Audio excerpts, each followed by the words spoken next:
હું જે લોકોની પાસે શીખ્યો, જૈન મુનિ પાસે શીખ્યો, હું શંખેશ્વર બાલમુનિઓને ઘણા બધા વર્ષોથી એસ્ટ્રોલોજી શીખવવા જાઉં છું.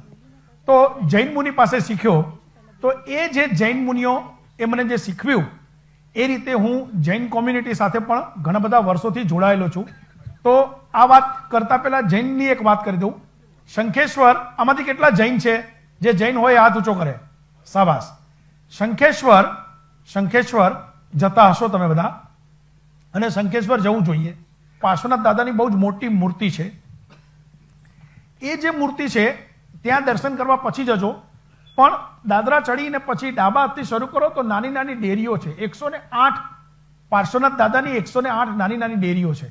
તમે ઉપર ગયા પછી ડાબા હાથે આમ દર્શન કરતા કરતા કરતા કરતા કરતા કરતા કરતા તમે અહીંયા આવ્યા તો આ જગ્યાએ એક સ્તંભન પાર્શ્વનાથ દાદા છે. કોણ છે? સ્તંભન પાર્શ્વનાથ દાદા. કોઈને ક્યારે પણ ત્યાં જવાનું થાય અને જો ભૂલી જવાય તો ચોક્કસ મને ફોન કરીને પૂછી શકે છે. સ્તંભન પાર્શ્વનાથ દાદા એટલે ખંભાતના છે.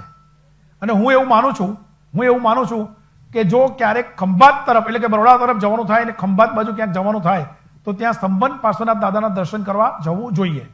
એ સ્તંભન પાર્શ્વનાથ દાદા છે, ત્યાં ઊભા રહી તમારા મનની અંદર કોઈ પણ વાત હોય, ધણેન્દ્રભાઈ, તમારા મનમાં કોઈ પણ વાત હોય, ત્યાં તમારે કોઈ બાધા આખડી રાખવાની નથી. તમારે કોઈને કંઈ કહેવાનું નથી. દાદાને એમ કહેવાનું કે હું ફરી દર્શન કરવા આવીશ. તમારા મનની અંદર જે વાત હોય એ વાત ઊભા રહીને દાદાને ખાલી સંભળાવી દેવાની. સાહેબ, હું ગેરંટી આપું છું કે તમારા જીવનમાં ક્યાંક ને ક્યાંક એનું ફળ પોઝિટિવ મળશે અને પોઝિટિવ ચેન્જ આવશે. નામ છે સ્તંભન પાર્શ્વનાથ દાદા. તો તમે શંખેશ્વર જજો, અને ખાસ કરીને આ જેટલા પણ લોકો બેઠા છે એમાંથી કોઈના પણ જીવનમાં કોઈ એવું કાર્ય હોય કે જે કાર્ય પૂરું થતું નથી.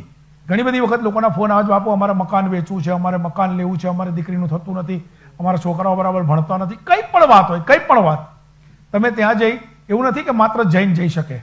હું પર્સનલી એવું માનું છું, કદાચ ખોટો પણ હોઉં. તમે જ્યારે શંખેશ્વર, મહુડી, પાલીતાણા આવા કોઈ પણ જૈનોના તીર્થ પર જાઓ છો તો તમે પોતે પણ જૈન છો. કારણ કે એ ધર્મ સંયમનો ધર્મ છે અને ત્યાં જઈને તમારે સંયમ પાળવો પડશે. તો જે લોકો સંયમ પાળે છે એ લોકો બધા જૈન છે.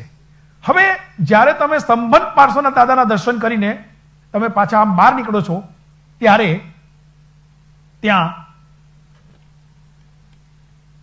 પદ્માવતી માતાનો એક ગોખ છે. ત્યાં પદ્માવતી માતાનો ગોખ છે અને પદ્માવતી માતાના ગોખની એક્ઝેક્ટ સામે, ગોખથી અહીંયા આવ્યા એટલે છત ઉપર શ્રીયંત્ર છે. બહુ ઓછા લોકોને ખબર છે, અથવા તો બહુ ઓછા લોકોની નજર ગઈ હશે. દેખાય એમ જ છે, એવું નથી.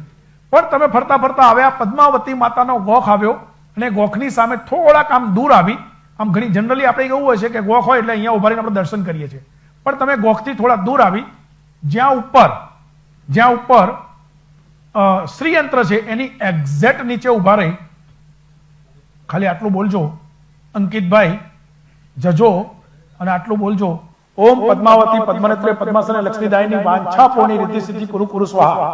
સાહેબ, હું ગેરંટી આપું છું તમારા જીવનમાં 4 ચાંદ લાગશે